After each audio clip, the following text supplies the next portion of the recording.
دیکھو پولیس والے، مجھے جانے دو، میں تمہیں 700 روپے رشوت دوں گی۔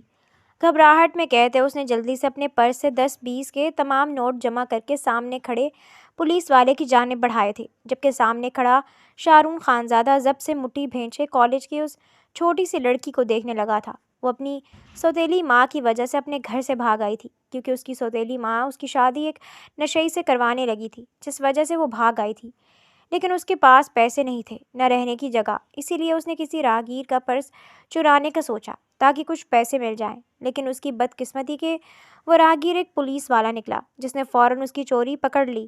پھر وہ کوئی پروفیشنل چور نہیں تھی، بس کالج میں 1-2 بار کچھ اسٹوڈنٹس کے ساتھ پرینک کرتے ہوئے ہاتھ کی صفائی دکھائی تھی۔ اسی لیے اب اس نے قسمت آزمانے کا سوچا کہ کچھ پیسے ہی ہاتھ آ جائیں گے، لیکن الٹا وہ پکڑی گئی۔ اس پولیس آفیسر نے جب ایک لیڈی کانسٹیبل کو اسے اریسٹ کرنے کا بولا تو وہ گھبرا کر اپنے پاس موجود پیسے بھی اسے رشوت کے طور پر دینے لگی۔ پولیس والے کو رشوت دے رہی ہو؟ ڈالو اسے گاڑی میں۔ شارون دھاڑا تو وہ خوف سے ایک قدم پیچھے ہوئی اور پھر وہاں سے بھاگنے کے لیے بیگ میں رکھا پیپر اسپرے شارون کی آنکھوں پر کر دیا۔ پکڑو اس لڑکی کو، اپنی آنکھیں مسلتے شارون چلایا، پر وہاں رش تھا، اس سے پہلے کہ کسی کو کچھ سمجھ آتا وہ وہاں سے بھاگ چکی تھی۔ ارے اشمال بی بی، اب یہاں؟ کسی کی جانی پہچانی آواز پر اشمال چونک کر مڑی تھی۔ رانو! وہ خوشی سے کہہ کر اس کی جانب بڑھی۔ ایسا لگ رہا تھا جیسے بچھڑے ہوئے میلے میں کوئی اپنا مل گیا ہو۔ رانو ان کی کام والی تھی۔ آپ یہاں کیا کر رہی ہو؟ وہ اسے دیکھ کر حیران پریشان سی تھی۔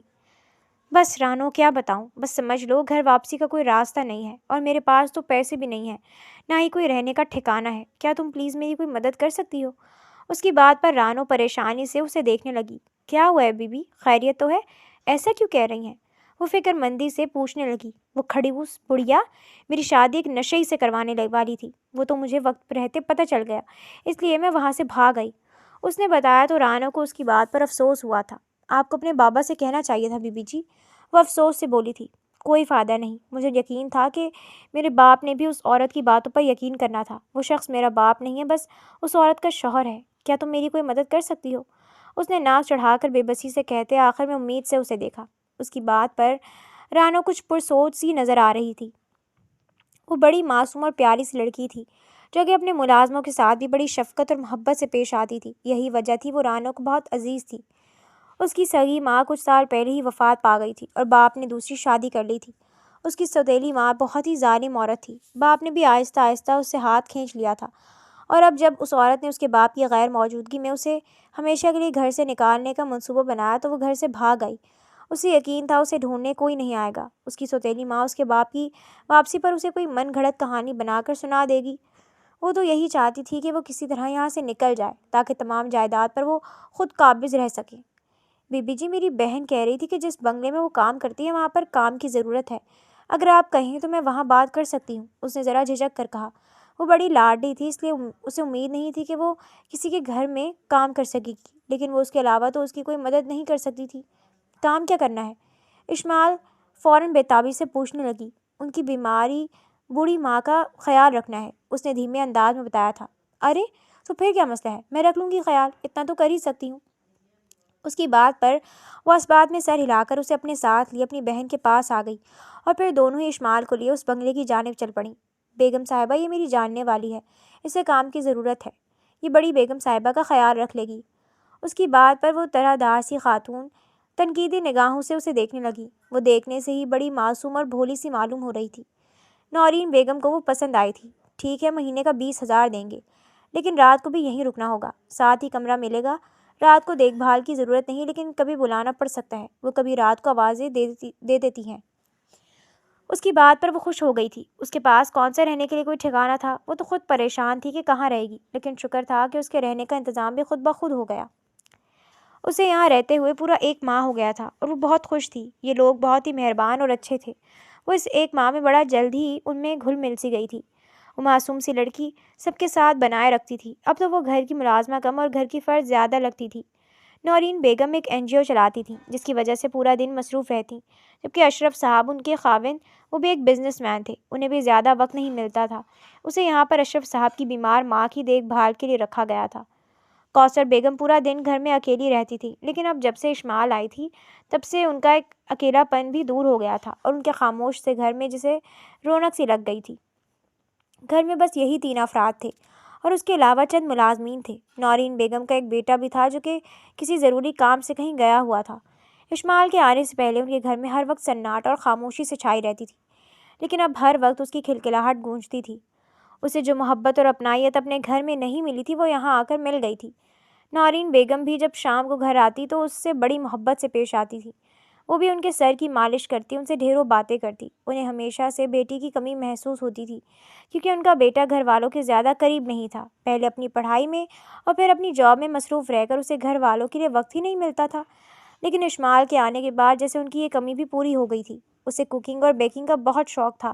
وہ اکثر کوئی نہ کوئی نئی ریسیپی ٹرائی کر کے ان سب کو کھلاتی تھی۔ اشرف صاحب جب کام سے تھکے ہارے واپس آتے تو ان کی بیگم تو اکثر گھر سے باہر ہی ہوتی تھی۔ اشمال ہی ان کا استقبال کرتے اور پھر انہیں پانی دینا، بھاگ کر چائے لے کر آنا، انہیں کھانا گرم کر کے دینا۔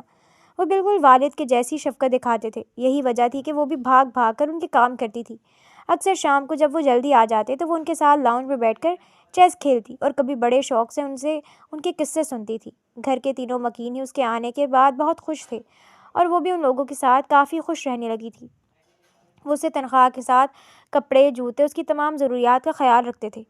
اسے رہنے کے لیے پہلے ایک چھوٹا سا کمرہ دیا تھا، لیکن کچھ ہی ہفتوں میں اشرف صاحب نے خود اس کے لیے ایک نہایت خوبصورت سا کمرہ تیار کروایا تھا، جس میں وہ زیادہ دیر ٹکتی نہیں تھی۔ رات کو وہ کوثر بیگم کے پاس ہی سوتی تھی کہ کہیں انہیں اس کی ضرورت نہ ہو۔ اسے ایک ماہ میں اشمال کو اس گھر کے تمام مکینوں سے عجیب سی انسیت سی ہو گئی تھی۔ وقت یوں ہی اپنی رفتار سے گزر رہا تھا۔ دیکھتے ہی دیکھتے پورے 2 ماہ گزر گئے تھے۔ وہ کچن میں کھڑی سکون سے کوکیز پیک کر رہی تھی۔ عفت بھی، موم اور ڈیڈ کہاں ہیں؟ جب اچانک اسے پیچھے سے کسی کی بھاری آواز سنائی دی۔ وہ چونک گئی، کیونکہ یہ آواز اس نے پہلے کبھی نہیں سنی تھی، لیکن اس نوجوان کی بات پر وہ سمجھ چکی تھی کہ وہ یقیناً نورین بیگم کا بیٹا ہے۔ اس نے یوں ہی کھڑکی سے باہر جھانکا تاکہ اس شخص کو دیکھ سکے جو کہ اپنے ماں باپ اور بوڑھی دادی کو چھوڑ کر جانے 2 مہینوں سے کہاں غائب تھا۔ نورین بیگم اور کوثر بیگم تو اسے بہت یاد کرتی تھی، لیکن اسے اشرف صاحب کی باتوں سے معلوم ہوا تھا کہ وہ اپنے بیٹے کو کچھ خاص پسند نہیں کرتے، اور وجہ اس کی نوکری تھی۔ وہ چاہتے تھے کہ وہ بزنس کرے، لیکن اس نے اپنی من مانی کرتے ہوئے اپنی مرضی کی جاب کی تھی۔ سامنے کھڑے نوجوان کو دیکھ کر اس کے ہوش اڑے تھے۔ اس کے کبھی وہم و گمان میں بھی نہیں تھا کہ اشرف صاحب اور نورین بیگم جیسے نرم مزاج اور شفیق لوگوں کا بیٹا وہ کھڑوس غسیل پولیس آفیسر بھی ہو سکتا ہے، جس کی آنکھوں میں وہ پیپر سپرے ڈال کر بھاگی تھی۔ اسے کچن کی جانب آتے دیکھ کر وہ تیزی سے اپنا رخ موڑ کر سنک کے سامنے کھڑی ہو گئی۔ دل ہی دل میں وہ دعا کرنے لگی کہ اس شخص کی نظر اس پر نہ پڑے، وہ یقیناً اسے دیکھتے ہی جیل میں ڈال دے گا۔ وہ فریج میں سے پانی کی بوتل نکال کر پیتا ہوا ایک نظر اس لڑکی کی پشت کو دیکھ کر پانی پی کر باہر نکل گیا۔ اس کے قدموں کی آواز دور جاتی سن کر اس نے ایک گہرا سانس لیا۔ وہ شاید جا چکا تھا۔ اس نے جلدی سے کوثر بیگم کے کمرے میں چھپنے کا سوچا۔ یہی سوچ کر وہ تیزی سے بھاگ کر کچن سے باہر نکلی۔ ارد گرد اسے کہیں نہ پا کر اسے تسلی ہوئی تھی۔ وہ تیز تیز قدموں سے کوثر بیگم کے کمرے کی جانب بڑھ رہی تھی جب اچانک ہی وہ سامنے سے آتے لمبے چوڑے وجود سے ٹکرائی۔ اپنا سر مسلتے اس نے غصے سے سامنے کھڑے شخص کو دیکھا اور اگلے ہی پل اس کی روح فنا ہوئی تھی، جبکہ سامنے والے کے تاثرات بھی نہایت ہی غضبناک سے ہو گئے تھے۔ اسے اپنے سامنے دیکھ کر شاہرون جو اپنی دادوں سے ملنے گیا تھا لیکن انہیں سویا ہوا دیکھ کر واپس آ رہا تھا، جب راستے میں اس لڑکی سے ٹکرا گیا۔ تم یہاں کیا کر رہی ہو؟ چورنی کہیں کی، چوری کرنے آئی ہو، وہ بھی میرے گھر میں؟ شاہرون خانزادہ غصے سے بولا تھا۔ اس کی تیز آواز پر عفت بھی، جو کہ اسے اس گھر میں لائی تھی اور یہاں کی صفائی وغیرہ کا کام کرتی تھی، تب بھاگ کر وہاں آئی تھی۔ صاحب جی، یہ بڑی بیگم صاحبہ کی دیکھ بھال کرتی ہے، یہ چور نہیں ہے۔ اسے لگا کہ شاید اسے غلط فہمی ہو گئی ہے، اس لیے اس کی غلط فہمی دور کرنا ضروری سمجھا۔ کیا بی جان کی دیکھ بھال کرنے کے لیے یہ دنیا میں یہی لڑکی رہ گئی تھی؟ وہ مزید بھڑک اٹھا تھا۔ نکلو ابھی اسی وقت یہاں سے نکلو، میں تم جیسی چورنی کو اپنے گھر کسی صورت برداشت نہیں کر سکتا۔ میرے گھر والے تمہاری اصلیت سے واقف نہیں، اس لیے تمہیں رکھ لیا، لیکن میں اچھی طرح سے جانتا ہوں تمہیں۔ وہ بازو سے پکڑ کر غصے سے کہتا ہوا اسے لیے دروازے کی جانب بڑھا تھا، جبکہ وہ اچانک افتاد پر ہڑبڑا کر رہ گئی تھی۔ اس ظالم انسان نے تو اسے احتجاج کرنے یا کچھ بولنے کا موقع ہی نہیں دیا تھا، اس لیے اسے لے جاتے سیدھا گھر سے باہر دھکا دیا تھا۔ فاروق بھائی، یہ لڑکی دوبارہ اس گھر کے ارد گرد بھی نظر نہ آئے، یہ ایک نمبر کی چورنی ہے۔ وہ اب دروازے پہ کھڑے گارڈ کو کہہ رہا تھا، جبکہ وہ آنکھوں میں آنسو لیے اس گھر کو دیکھ رہی تھی جہاں اسے محبت ملی تھی، عزت ملی تھی، جو اسے محفوظ پناہ گاہ لگتی تھی۔ لیکن افسوس، اس ظالم شخص نے اس کی پرسکون زندگی میں آ کر آگ لگا دی تھی۔ وہ اب کہاں جاتی؟ وہ ایک بار پھر بے آسرا ہو چکی تھی۔ وہ کتنی دیر آنسو بھری نظروں سے اس گھر کو دیکھتی رہی اور پھر اس شخص کے دوبارہ آ جانے کے خوف سے چلنے لگی تھی۔ وہ نہیں جانتی وہ کہاں جا رہی تھی، اسے کس طرف جانا چاہیے۔ بس یہ پتہ تھا کہ اب اس کے پاس ایک بار رہنے کے لیے کوئی گھر، کوئی جگہ نہیں تھی۔ اس شخص نے جس قدر ذلیل کر کے نکالا تھا، وہ جانتی تھی دوبارہ اس گھر میں جانا ممکن ہی نہیں ہے۔ اب وہ کیا کرے گی؟ کہاں جائے گی؟ اتنا افسوس اسے اپنا گھر چھوڑنے پر بھی نہیں ہوا تھا جتنا کہ اس گھر سے ہمیشہ کے لیے جدا ہونے پر اسے ہو رہا تھا۔ اس گھر سے اور گھر کے مکینوں سے ایک انسیت سی ہو گئی تھی۔ شاید یہی وجہ تھی کہ اس کا دل بری طرح سے اداس ہو رہا تھا۔ اس نے صرف اپنی جاب نہیں کھوئی تھی بلکہ اپنا گھر بھی کھویا تھا، اور گھر کے ساتھ وہ لوگ بھی جو اس سے محبت کرتے تھے۔ یہی سوچ کر وہ اب رونے لگی تھی۔ شام ہونے والی تھی، وہ اب اس وقت کہاں جائے گی؟ اسے کچھ بھی سمجھ نہیں آ رہا تھا۔ سب سے پہلے ہمیشہ کی طرح اشرف صاحب بھی گھر آئے تھے، لیکن آج معمول کے برخلاف سناٹا چھایا ہوا تھا۔ اشمال جو کہ ہمیشہ ان کے آنے کے ٹائم پر بھاگ کر ان کا استقبال کرتی تھی، ان کے لیے پانی کا گلاس لے کر آتی تھی، آج جانے کیوں وہ نہیں آئی تھی۔ وہ یہی سوچ کر کچھ پریشان ہوئے تھے اور کوثر بیگم کے کمرے کی جانب بڑھ گئے کہ شاید وہ ان کے ساتھ مصروف ہو، کیونکہ ان کی غیر موجودگی میں وہ یا تو کچن میں یا پھر کوثر بیگم کے کمرے میں ہوتی تھی۔ السلام علیکم۔ انہوں نے آتے ہی سلام کیا، لیکن اشمال کو وہاں بھی نہ پا کر تشویش ہوئی تھی۔ اشرف، تو آگے بیٹا، میں کب سے اشمال کو آوازیں دے رہی ہوں، پتہ نہیں کہاں رہ گئی۔ پہلے تو بغیر کہیں خود وقت پر آ جایا کرتی تھی، آج کافی دیر ہو گئی ہے، میرا دل گھبرا رہا تھا، ذرا دیکھ تو کہاں ہے بچی۔ ان کے لہجے میں فکر جھلک رہی تھی، جبکہ ان کی بات پر وہ بھی فکر مند ہو گئے تھے، کیونکہ وہ بڑی ذمہ دار لڑکی تھی۔ ان 2 ماہ میں ایک بار بھی اپنی کسی ذمہ داری سے اس نے منہ نہیں موڑا تھا۔ وہ بڑی محبت سے کوثر بیگم کے تمام کام کرتی تھی۔ وہ باہر آئے تو وہ کچن میں بھی نہیں تھی۔ وہ پریشان ہو کر اب اس کمرے کی جانب گئے جو اس کے لیے سیٹ کروایا تھا، لیکن وہ کبھی اس کمرے میں جاتی نہیں تھی۔ ہاں، کبھی کبھار اپنے کپڑے وغیرہ چینج کرنے کے لیے یا شاور لینے کے لیے وہ اس کمرے کو استعمال کرتی تھی، کیونکہ اس کے تمام کپڑے اسی کمرے میں سیٹ تھے۔ ایک نظر خالی کمرے پر اور واش روم کے کھلے دروازے پر ڈال کر وہ ڈریسنگ روم کی جانب آئے تھے، لیکن اسے بھی کھلا دیکھ کر انہیں تشویش ہوئی تھی۔ وہ اب عفت بی کو پکارنے لگے تھے، لیکن جب ان سے معلوم ہوا کہ ان کے سپوت نے ان کی غیر موجودگی میں اس بیچاری کو چور کہتے ہوئے گھر سے نکال دیا ہے تو وہ پریشان ہو اٹھے۔ عفت بی سے معلوم ہوا کہ وہ ان کے آنے سے بس آدھا گھنٹہ پہلے ہی گھر سے نکلی ہے، اور ابھی غصے میں اسے تلاش کرنے کے لیے نکلنے ہی لگے تھے جب سامنے سیڑھیوں سے شارون نیچے آتا ہوا دکھائی دیا۔ السلام علیکم ڈیڈ، کیسے ہیں آپ؟ وہ خوش دلی سے کہتا ہوا ان کی جانب بڑھا تھا، لیکن اس کے سلام کا جواب دینے کے بجائے انہوں نے ایک زوردار تھپڑ اس کے منہ پر مارا تھا۔ وہ ساکت سا حیرانی سے انہیں دیکھنے لگا۔ سوچا نہیں تھا کہ پورے 2 ماہ بعد گھر آنے پر اس کے والد تھپڑوں سے اس کا استقبال کریں گے۔ وہ حیرانی سے ضبط سے لال ہوتے چہرے کے ساتھ اپنے ڈیڈ کو دیکھ رہا تھا کہ جان سکے کہ آخر یہ عزت افزائی کس وجہ سے کی گئی ہے۔ ذلیل انسان، تمہاری ہمت کیسی اس معصوم بچی کو گھر سے نکالنے کی؟ یہ میرا گھر ہے، میرے بزنس پر یہ گھر چلتا ہے، تمہاری 2 ٹکے کی تنخواہ پر نہیں جو تم اپنی مرضی کرتے پھرتے ہو۔ میں پوچھتا ہوں آخر تم کیسے ہیں اتنے ظالم اور گھٹیا ہو سکتے ہو کہ ایک جوان جہان بے سہارا بچی کو یوں شام کے وقت گھر سے نکال دیا؟ وہ غیظ و غضب سے پاگل ہوتے چلا رہے تھے، جبکہ وہ بے یقینی سے اپنے والد کو دیکھ رہا تھا جو کہ اس 2 ٹکے کی چورنی کی وجہ سے نہ صرف اس پر ہاتھ اٹھا چکے تھے بلکہ اس پر چیخ چلا رہے تھے۔ ان کی باتوں پر اس کا چہرہ غصے سے لال ہونے لگا۔ آپ نہیں جانتے ڈیڈ، وہ لڑکی ایک چورنی ہے، ہم اسے پکڑنے لگے تھے لیکن وہ ہمیں چکما دے کر بھاگ گئی۔ اس نے اپنے والد کو بتانا چاہا کہ جس لڑکی کے لیے وہ اپنے بیٹے پر ہاتھ اٹھا رہے ہیں اس کی اصلیت کیا ہے۔ بس کرو، اپنی ان جھوٹی باتوں سے تم عوام کو بے وقوف بنا سکتے ہو، مجھے نہیں، 2 نمبر ایس پی۔ وہ بچی پچھلے 2 ماہ سے ہمارے گھر میں رہ رہی ہے، خود تو تمہیں احساس ہے نہیں، نہ اپنی ماں کا، نہ میرا، اور نہ اپنی دادی کا۔ وہ معصوم جو دن رات ہمارا خیال رکھ رہی تھی وہ بھی تم سے برداشت نہیں ہوا اور اسے بھی گھر سے نکال دیا۔ خود تمہارے پاس وقت نہیں ہمارے لیے اور اس معصوم پر الزام تراشیاں کر رہے ہو۔ اس کی بات پر یقین کرنے کے بجائے الٹا بھڑک کر اسے مزید سنانے لگے تھے۔ وہ دانت کچکچا کر خاموشی سے سر جھکائے ان کی باتیں سن رہا تھا۔ اب نکلو ادھر سے، تم نے اسے نکالا ہے نا، تم ہی اب اس سے معافی مانگ کر اسے واپس گھر میں لے کر آؤ گے۔ نہ جانے میری معصوم سی بچی کس حال میں اور کہاں پر ہوگی۔ تمہاری ایسی تربیت تو نہیں کی تھی کہ کسی بے سہارا کو یوں اپنی طاقت کا استعمال کرتے ہوئے جھوٹے الزامات لگا کر گھر سے نکال دو۔ وہ گرجتے ہوئے بولے تو اپنے والد کی بات پر وہ بے یقینی سے انہیں دیکھنے لگا۔ یہ آپ کیا کہہ رہے ہیں ڈیڈ؟ میرا یقین کریں، وہ لڑکی واقعی چور تھی، میں اپنے کانسٹیبل سے آپ کی بات کرواتا ہوں، وہ اس واقعے کے گواہ ہیں۔ اس نے ایک بار پھر اپنے والد کو یقین دلانا چاہا، لیکن وہ اس کی سننے کے موڈ میں نہیں تھے۔ مجھے کچھ نہیں سننا، مجھے پتہ ہے سب کچھ، تمہاری اوقات بھی اور اس بچے کی سیرت بھی۔ فی الحال اسے واپس لے کر آؤ، اور یاد رکھنا اگر اسے واپس نہ لا سکے تو تمہاری بھی اب اس گھر میں کوئی جگہ نہیں ہے۔ اب نکلو، دفع ہو جاؤ یہاں سے۔ مجھے اپنی شکل تبھی دکھانا جب اس بچی کو واپس لے آؤ۔ ان کے غضبناک ہو کر کہنے پر وہ نہ چاہتے ہوئے بھی غصے سے لال ہوتا باہر نکل گیا۔ یقین نہیں آ رہا تھا کہ ایک معمولی سی ملازمہ کے لیے اس کے باپ نے اسے ذلیل کر کے اپنے ہی گھر سے نکال دیا تھا۔ دل تو چاہ رہا تھا کہ اس لڑکی کو ڈھونڈ کر وہیں پر ختم کر دے، لیکن اپنے باپ کو اچھے سے جانتا تھا۔ اس لڑکی کو واپس نہ لے کر آیا تو یقیناً اس کے باپ نے اسے اندر گھسنے نہیں دینا تھا۔ عجیب مصیبت تھی، یہ تو تھوک کے چاٹنے والی بات تھی کہ جس لڑکی کو نہایت غرور سے نکالا تھا چور کہہ کر، اب اسے ہی منتیں ترلے کر کے وہ اپنے گھر لے آتا۔ اف، ڈوب مرنے کا مقام تھا۔ دل چاہ رہا تھا کہ چلو بھر پانی میں ڈوب مرے۔ یہ اس کا باپ اسے کس مقام پر لے آیا تھا؟ وہ اپنی گاڑی لے کر اب ارد گرد دیکھتا ہوا آہستہ آہستہ گاڑی چلا رہا تھا۔ اسے گئے ہوئے کم سے کم آدھا گھنٹہ ہی گزرا ہوگا، اور ایسے میں پیدل وہ زیادہ دور نہیں گئی ہوگی۔ باہر گیٹ پر کھڑے گارڈ نے بتایا کہ اس نے اس لڑکی کو دائیں جانب جاتے ہوئے دیکھا تھا۔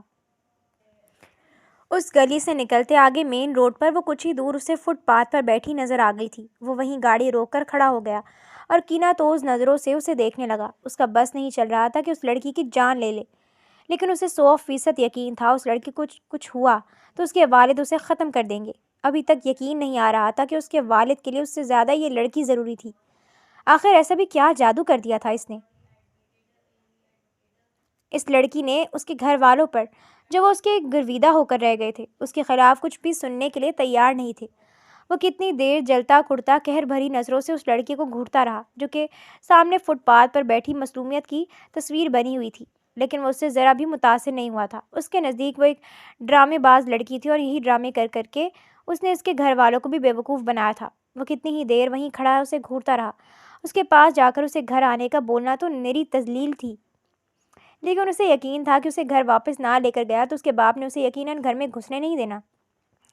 وہ عجیب سی کشمکش میں مبتلا کتنی دیر وہاں پر کھڑا اسے گھورتا رہا۔ شام ڈھلنے لگی تھی، آہستہ آہستہ اندھیرا چھانے لگا تھا۔ وہ اب رونا بند کر چکی تھی اور سامنے سڑک کو گھور رہی تھی، جبکہ اس سے کچھ ہی فاصلے پر گاڑی روکے کھڑا وہ اسے گھورنے میں مصروف تھا۔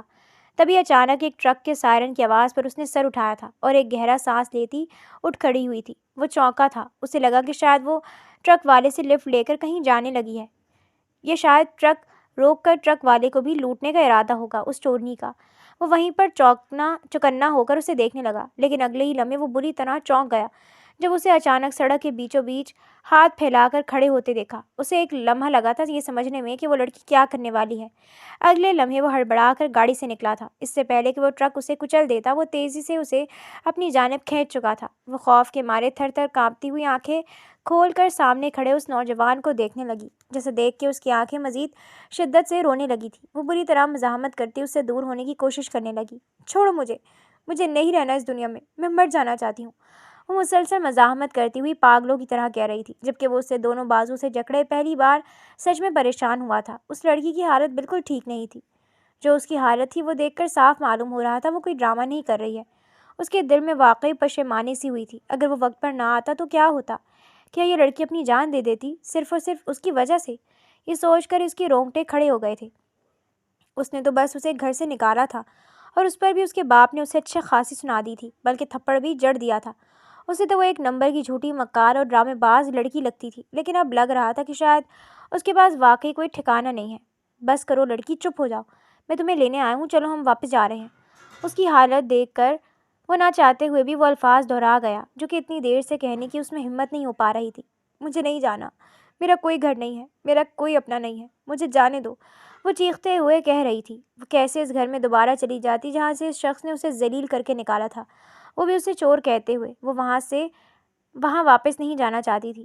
اس دن بھی اگر اسے رانو نہ ملتی تو شاید وہ اپنی زندگی ختم کر لیتی۔ وہ کسی طرح اس کے قابو میں نہیں آ رہی تھی، جس پر غیر ارادہ طور پر اس کا ہاتھ اٹھا تھا۔ اس نے بہت ہلکے سے مارا تھا اور یہ سب اس کے پاگل پن کو روکنے کی وجہ سے تھا، اور وہ رک بھی گئی تھی، لیکن وہ ساکت سا ہو گیا تھا، شرمندہ سی نظروں سے اسے دیکھنے لگا۔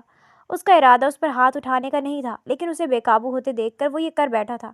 سچ شکر کہ اس نے زیادہ زور سے نہیں مارا تھا، جس کی وجہ سے بس چہرہ تھوڑا سا لال ہوا تھا، کوئی نشان وغیرہ نہیں پڑا تھا، ورنہ یقیناً اس کا باپ یہ نشان دیکھ کر جانے اس کا کیا حشر کرتا۔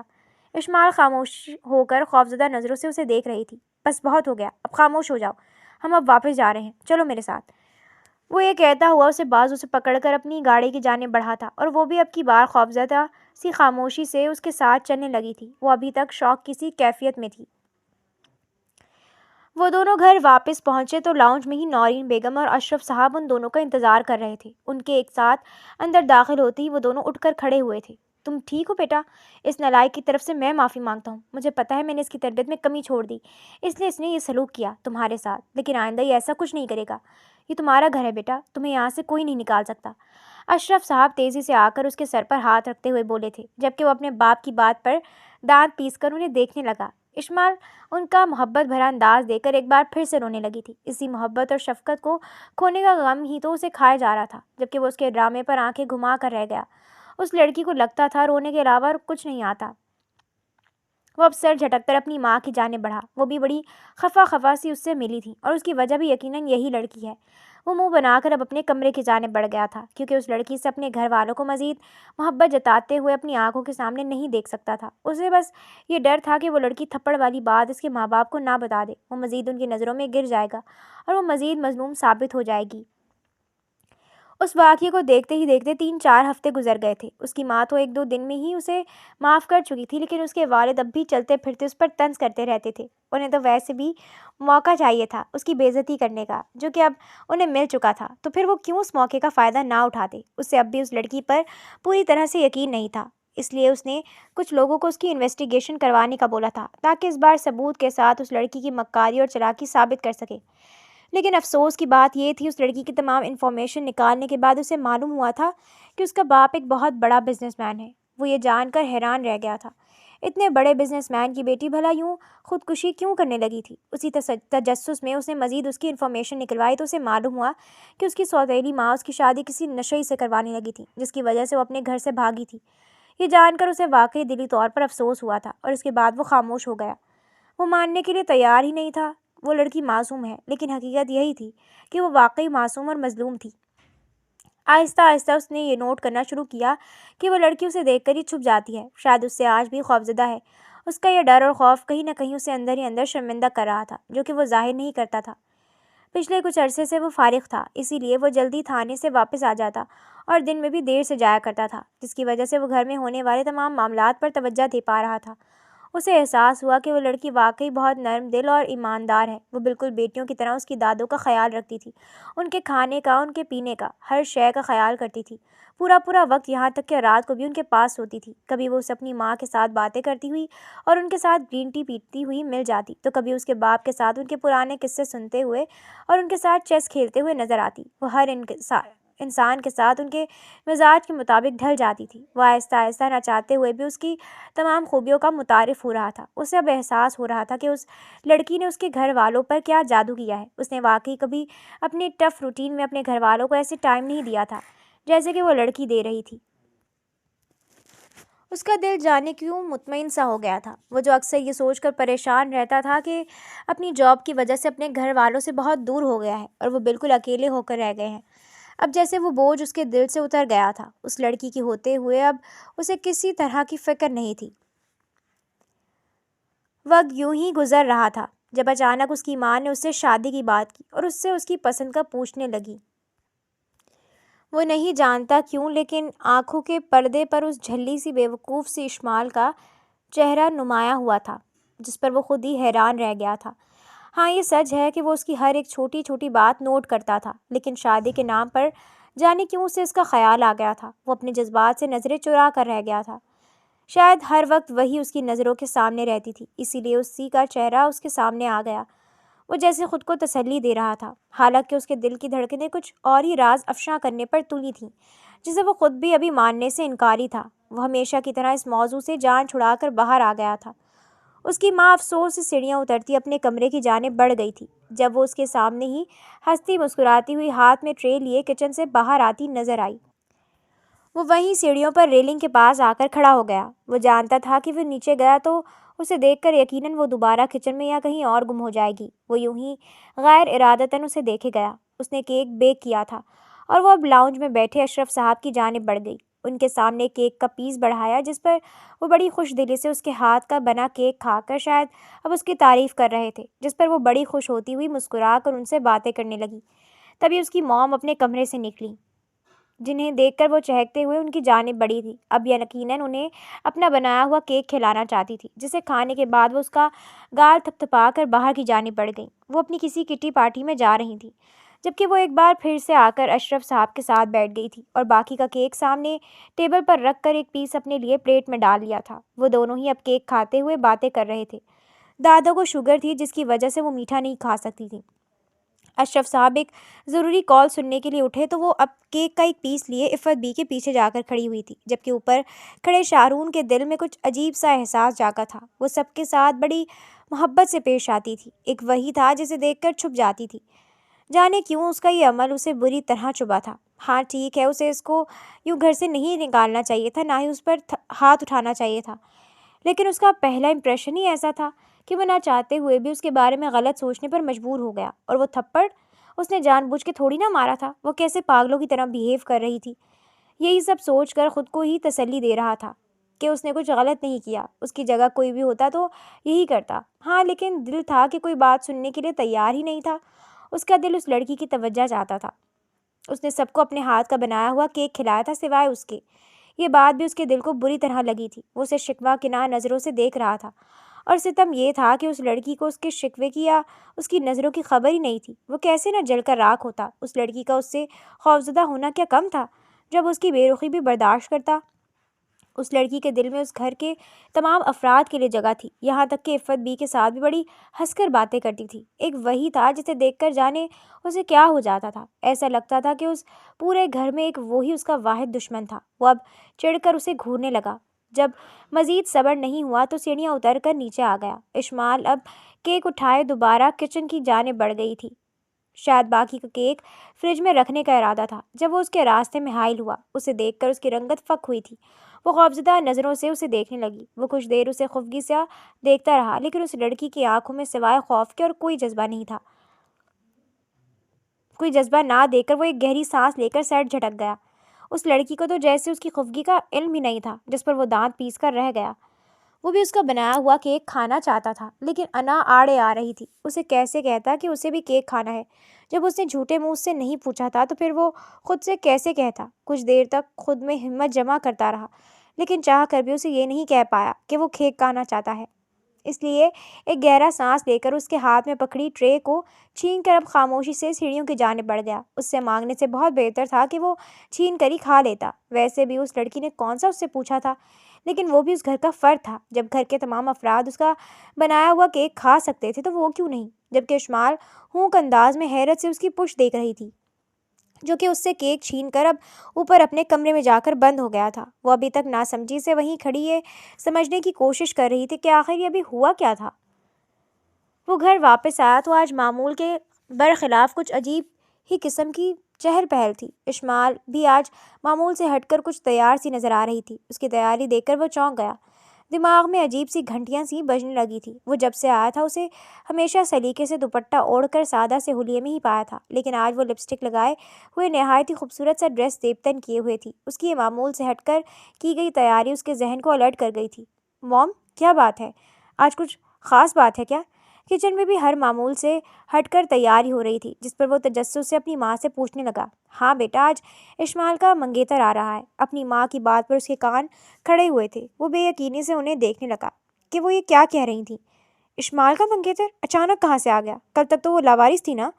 وہ خود بھی نہیں جانتا تھا کہ اس کے انداز میں کس قدر احتجاج جھلک رہا تھا، یہ بات پوچھتے ہوئے جیسے اسے یہ بات بالکل پسند نہیں آئی ہو۔ ارے کس نے کہا لاوارث ہے؟ اس کی ماں مر گئی تھی اور باپ نے دوسری شادی کر لی تھی، جس کی وجہ سے سوتیلی ماں اس کی شادی ایک نشئی سے کروانے لگی تھی اور اسے گھر سے بھاگنا پڑا۔ اس کے چچا کا بیٹا اس کا منگیتر تھا، لیکن اس کی سوتیلی ماں نہیں چاہتی تھی اس کی شادی وہاں ہو۔ اس کی ماں نے تفصیل سے بتایا تو اسے احساس ہوا کہ وہ گھر والوں کو سب کچھ پہلے ہی بتا چکی تھی۔ تب اچانک اس کا منگیتر کہاں سے اسے مل گیا؟ وہ ماتھے پر بل ڈالے پوچھنے لگا۔ وہ کہیں گیا ہوا تھا اور اشمال کا اس سے رابطہ نہیں ہو پا رہا تھا۔ وہ اکثر اس کے نمبر پر ٹرائی کرتی تھی اور کل کسی طرح کال لگ گئی۔ وہ ملک سے باہر تھا اور کل ہی آ کر اس نے اپنا یہاں والا پرانا نمبر آن کیا ہے۔ اپنی ماں کی بات پر وہ آنکھوں میں شعلے لیے وہاں سے نکل گیا تھا۔ اپنے کمرے میں آ کر وہ غصے سے ٹہلنے لگا۔ اس کا بس نہیں چل رہا تھا کہ کیا کر گزرے۔ وہ خود کو ایک اندیکھی آگ میں جھلستا ہوا پا رہا تھا۔ دل چاہ رہا تھا کہ سب کچھ بھسم کر دے۔ آئی ایم سوری اشمال، تمہاری موم نے کہا کہ تم کسی کے ساتھ اپنی مرضی سے بھاگ گئی ہو، جس کی وجہ سے میرے پیرنٹس نے UK میں ہی میری شادی کروا دی۔ مجھے افسوس ہے کہ مجھے تم سے بات کرنی چاہیے تھی، میں نے تمہاری موم کا یقین نہیں کیا، لیکن تمہارے ڈیڈ کی بات پہ مجھے اعتبار کرنا پڑا، وہ شرمندہ سا کہتا ہوا۔ جہاں اشمال کو ساکت کر گیا تھا، وہیں پر اوپر کھڑے شاہرون خانزادہ کا دل اندر تک سرشار ہوا تھا۔ لیکن تم فکر مت کرو، مجھے تم پر یقین ہے، تم میرے ساتھ چلو، میں تمہاری ذمہ داری اٹھاتا ہوں، میں انکل کو بھی بتاؤں گا کہ تمہیں کیوں نکلنا پڑا، وہ تمہارے جانے کے بعد کافی خاموش رہنے لگے ہیں، تمہیں واپس دیکھ کر کافی خوش ہو جائیں گے۔ وہ اسے پریشان ہوتا دیکھ کر بولا تو شاہرون خانزادہ کے ماتھے پر بھی بل پڑے تھے۔ نہیں، اس کی ضرورت نہیں، میں واپس نہیں جانا چاہتی، میں ادھر ہی خوش ہوں، وہ اپنے آنسو ضبط کرتی بولی تھی، جس پر وہ لب بھیج کر مزید کچھ کہنے لگا کہ وہ اٹھ کر وہاں سے نکلتی چلی گئی تھی۔ وہ کتنی ہی دیر روتی رہی تھی، آخر اس عورت نے جو چاہا وہ کر دکھایا تھا، اس نے اسد کو اس کی زندگی سے نکال ہی دیا تھا۔ اس دن کے بعد سے اسے چپ لگ گئی تھی، وہ بالکل خاموش ہو گئی تھی، اس کی حالت پر سب کو ہی افسوس تھا، جبکہ شاہرون خانزادہ کی بے چینی تو حد سے سوا تھی۔ آخر اس نے اپنی ماں سے اپنی خواہش کا اظہار کر ہی دیا تھا کہ وہ اشمال سے شادی کرنا چاہتا ہے، جس پر وہ حیران ہونے کے ساتھ ساتھ بےحد خوش بھی ہوئی تھی۔ اشمال ان کی بہو بن جاتی تو اس سے اچھی تو کوئی بات نہیں تھی، انہیں بھلا اور کیا چاہیے تھا۔ سب سے زیادہ مشکل اشمال کو منانا تھا، اس نے سنتے ہی انکار کر دیا تھا، لیکن جب نورین بیگم نے سمجھایا کہ اس کے باپ کو یقیناً پتہ چل گیا ہوگا کہ وہ یہاں ہے اور وہ کسی بھی وقت یہاں آ سکتے ہیں، وہ بغیر کسی رشتے کے اسے ساتھ نہیں رکھ سکتے، اسی لیے یہ شادی ضروری ہے، تاکہ اگر اس کا باپ کبھی آئے بھی تو اسے واپس نہ لے جا سکے، اور وہ بھی تو یہی چاہتی تھی، اسی لیے نہ چاہتے ہوئے بھی ہاں کر دیا۔ وہ دلہن بنی شاہرون خانزادہ کے کمرے میں بیٹھی تھی، خوف سے اس کی حالت خراب ہو رہی تھی، لگ رہا تھا کہ جیسے ایک مصیبت سے بچنے کے لیے دوسری مصیبت میں پھنس گئی ہے۔ اسے یقین تھا اس شخص نے یقیناً اس کی زندگی جہنم بنانے کے لیے اس سے شادی کی تھی۔ وہ کمرے میں داخل ہوا تو وہ خوف سے کانپنے لگی تھی، وہ اس کے سامنے آ کر بیٹھا تو اس کا خوف دیکھ کر ایک گہرا سانس لے کر رہ گیا۔ یہ تمہاری منہ دکھائی ہے، اس کی بات پر اس نے نظریں اس کے ہاتھ میں خاکی لفافے پر ڈالیں، جسے دیکھ وہ خوف سے زرد ہوئی تھی۔ کیا اس میں اس کے اریسٹ وارنٹ تھے؟ کیا وہ اسے گرفتار کرنے والا تھا؟ اسے ساکت دیکھ کر اس نے خود ہی وہ کھول کر اس میں سے کاغذات نکال کر اسے تھمائے تھے۔ اس نے ڈرتے ڈرتے نگاہ اس پر ڈالی تھی اور اگلے ہی پل وہ حیران رہ گئی، کیونکہ یہ اس کی ماں کی پراپرٹی کے پیپر تھے جو اس کے نام ہو چکے تھے۔ وہ تمام جائیداد جو اس کے باپ کے پاس تھی وہ اس کی ماں کی تھی۔ یہ انکشاف اسے حیران کر گیا تھا۔ تب اسے شاہرون خانزادہ سے معلوم ہوا کہ اس کے سگے باپ نے اس کی سوتیلی ماں یعنی اپنی محبوبہ کے ساتھ مل کر اس کی شادی اس نشئی سے کروانی چاہی، تاکہ یہ جائیداد اپنے نام کروا سکیں، اور اس وقت وہ دونوں میاں بیوی جیل میں تھے۔ وہ آنکھوں میں آنسو لیے صدمے کی کیفیت میں اس کی باتیں سن رہی تھی۔ شاہرون خانزادہ نے نرمی سے اسے اپنے حصار میں لے کر خود میں محبت سے سمیٹ لیا تھا۔ بس اب بہت ہو گیا، میں اب اپنی محبت کی آنکھوں میں آنسو نہیں دیکھ سکتا۔ اس نے محبت سے اس کی آنکھوں سے آنسو صاف کرتے ہوئے کہا تو وہ اب کی بار حیرت سے اسے دیکھنے لگی۔ میں نے غلط نہیں کہا تھا، تم واقعی چورنی ہو، پہلے میرا وائلٹ چرانے کی کوشش کی، پھر میرے گھر والے چرا لی، اور اب مجھ سے میرا دل بھی چرا لیا، لیکن اس کی سزا تمہیں ضرور ملے گی میری معصوم سی چورنی، اور تمہاری سزا یہ ہے کہ تمہیں تمام عمر میری پناہوں کی قید میں رہنا ہوگا۔ وہ محبت سے اس کی آنکھیں چومتا بولا تو وہ